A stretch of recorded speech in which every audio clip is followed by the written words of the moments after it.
নমস্কার। এই মুহূর্তে আপনাদের সামনে নিয়ে এসেছি 13ই সেপ্টেম্বরের আবহাওয়ার রিপোর্ট। 13ই সেপ্টেম্বর আবহাওয়া পরিবর্তন হবে আমরা আগে থেকেই শুনেছিলাম। আলিপুর আবহাওয়া দপ্তর বলেই দিয়েছিল যে এই মুহূর্তে দাঁড়িয়ে দক্ষিণবঙ্গে ঠিক যেরকম আবহাওয়া চলছে, মানে খুব রোদ, গরম, ঘর্মাক্ত বোধ, এগুলো একেবারে বদলে যাবে। অর্থাৎ হঠাৎ করে ঘূর্ণাবর্তর জেরে কিন্তু অনেকটা পরিবর্তন ঘটবে এই আবহাওয়াতে। এবার কিরকম পরিবর্তন ঘটবে তার একটা রিপোর্ট আপনাদের সামনে নিয়ে এসেছি। উপগ্রহ চিত্র ঠিক কি বলছে তার একটা রিপোর্ট আপনাদের সামনে এই মুহূর্তে রাখছি, যেটাতে আপনারা স্পষ্ট দেখতে পাবেন যে আমার সামনে যে উপগ্রহ ছবি রয়েছে সেখানে দেখা যাচ্ছে একটা ঘূর্ণাবর্ত কাজ করছে, একটা সাইক্লোনিক সিস্টেম কাজ করছে, যেটা একেবারে কিন্তু বিশাখাপত্তনমের কাছাকাছি রয়েছে। আপনারা বুঝতেই পারছেন যে এই সময় একটা ঘূর্ণাবর্ত কিন্তু চক্কর কাটছে, আর সেই চক্করটা কিন্তু রীতিমতন বিশাখাপত্তনম থেকে কিছুটা পূর্ব দিকে লক্ষ্য করা যাচ্ছে।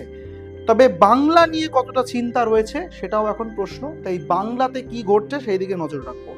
দেখুন, এই মুহূর্তে গোটা বাংলা সমগ্র পশ্চিমবঙ্গের ছবি রেখেছি, আর যেখানে দেখা যাচ্ছে যে মোটামুটি শান্ত রয়েছে আবহাওয়া।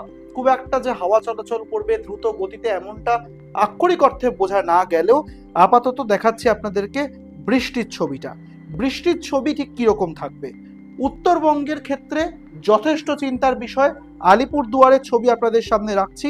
দেখুন, আলিপুর দুয়ারে 13ই সেপ্টেম্বরের একেবারে শুরুর দিকে যখন আমরা ঢুকছি, ধীরে ধীরে আমরা দেখতে পাচ্ছি যে আলিপুর দুয়ারের ওপরে যে মেঘ পঞ্জীভূত হয়েছে সেটা ধীরে ধীরে সরে যাচ্ছে, এবং বৃষ্টিপাতের তো স্বাভাবিকভাবেই বৃষ্টিপাত হওয়ার কথা ছিল এবং আবহাওয়া দপ্তর সেটা জানিয়েও দিয়েছিল। গ্যাংটকের ওপরে কিন্তু যথেষ্ট পরিমাণে একটা চাপ সৃষ্টি হচ্ছে এই মুহূর্তে। আর দেখাচ্ছি যে শিলিগুড়ি, দার্জিলিং, গ্যাংটক, এই যে বেল্টটা, এই বেল্টটা আলিপুর দুয়ার অর্থাৎ উত্তরবঙ্গ যেটাকে আমরা বুঝি, সেই জায়গাগুলোতে কিন্তু যথেষ্ট পরিমাণে মেঘ থাকবে, এবং লাল হয়ে আছে যে অঞ্চলগুলো, বুঝতে হবে সেই সব জায়গাতে ভারী থেকে অতি ভারী বৃষ্টির পূর্বাভাস দেওয়া হয়েছে। একই সঙ্গে যদি এবার আপনাদেরকে নিয়ে যাই একটু দক্ষিণবঙ্গের দিকে, 13 তারিখে উত্তরবঙ্গ আপনাদেরকে দেখালাম, 13 তারিখে দক্ষিণবঙ্গ আপনাদেরকে দেখাচ্ছি। এই গোটা 13 তারিখটা যখন আমরা পেরোচ্ছি, আমরা দেখতে পাচ্ছি দক্ষিণবঙ্গের ওপরে যথেষ্ট পরিমাণে বৃষ্টির সম্ভাবনা রয়েছে দুপুর দিক থেকে, মানে 4টে 5টা, যত বিকেলের দিকে যাব তত কিন্তু আমরা দেখতে পাচ্ছি যে কলকাতার পার্শ্ববর্তী যে জেলাগুলো রয়েছে, হাওড়া, হুগলি, পূর্ব বর্ধমান, পশ্চিম বর্ধমান, দক্ষিণ 24 পরগনা, উত্তর 24 পরগনা, পূর্ব মেদিনীপুর, এই যে অঞ্চলগুলো, এই অঞ্চলগুলোতে কিন্তু যথেষ্ট পরিমাণে মেঘ দেখা যাচ্ছে। অর্থাৎ এই সকল জায়গাতে বৃষ্টি হওয়ার সম্ভাবনা রয়েছে। বাংলাদেশের দিক থেকে এই মেঘ ঢুকছে। এবার আপনাদেরকে নিয়ে যাব একটু তাপমাত্রা, কোথায় কিরকম তাপমাত্রা থাকবে সেটাও আপনাদেরকে বলছি।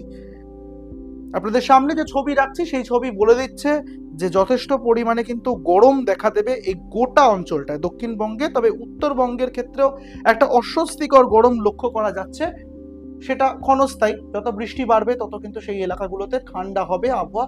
তবে দক্ষিণবঙ্গের ক্ষেত্রে বৃষ্টি হলেও খুব একটা যে ঠান্ডা হবে, তাপমাত্রা যে খুব একটা নামবে তা কিন্তু নয়, এটা একেবারে স্পষ্ট করে দেওয়া যায় এই মুহূর্তে দাঁড়িয়ে।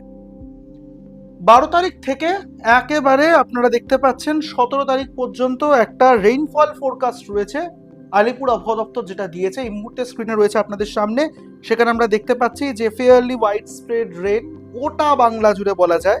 উত্তর দিনাজপুর, দক্ষিণ দিনাজপুর, মালদা, মুর্শিদাবাদ, নদিয়া, তার সঙ্গে সঙ্গেই আপনার উত্তর 24 পরগনা, দক্ষিণ 24 পরগনা, পূর্ব বর্ধমান, তার সঙ্গে রয়েছে পশ্চিম বর্ধমান, পূর্ব এবং পশ্চিম মেদিনীপুর, ঝাড়গ্রাম, বাঁকুড়া, বীরভূম, পুরুলিয়া, সমগ্র জায়গাতেই, হাওড়া, হুগলি, সর্বত্র।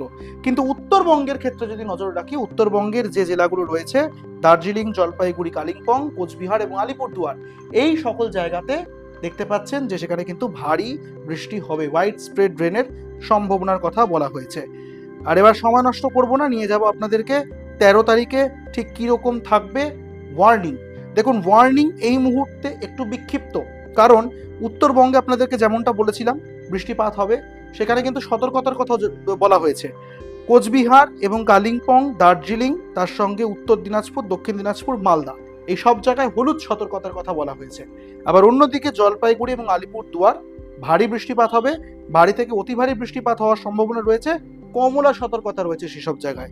আর সর্বত্রই আপনার ঘন্টায় 30 থেকে 40 কিলোমিটার বেগে দমকা ঝোড়ো হাওয়া বইবে, তার সঙ্গে বজ্রপাতের সম্ভাবনা রয়েছে।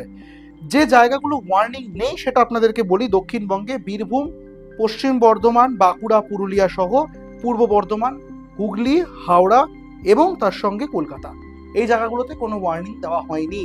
তবে এদিন ঝাড়গ্রাম, পশ্চিম মেদিনীপুর, পূর্ব মেদিনীপুর, দক্ষিণ 24 পরগনা, উত্তর 24 পরগনা, নদিয়া এবং মুর্শিদাবাদ সর্বত্রই বাজ পড়ার সতর্কতা রয়েছে, বজ্রপাত হবে এবং 30 থেকে 40 কিলোমিটার বেগে দমকা ঝোড়ো হাওয়া বইবে। হলুদ সতর্কতার কথা বলেছে আলিপুর আবহাওয়া দপ্তর। এই ছিল 13 তারিখের আবহাওয়ার রিপোর্ট। কোথা থেকে দেখছেন আপনারা এই ভিডিও একটু প্লিজ কমেন্ট করে আমাদেরকে জানাবেন। আমাদের সুবিধা হবে আপনাদের কাছে আরো রিয়েল টাইম তথ্য পৌঁছে দেওয়ার, আপনাদের এলাকার, আপনার জেলার খবরাখবর আপনাদের সামনে তুলে ধরার আবহাওয়া সংক্রান্ত। সাবস্ক্রাইব করতে ভুলবেন না আমাদের ইউটিউব চ্যানেল।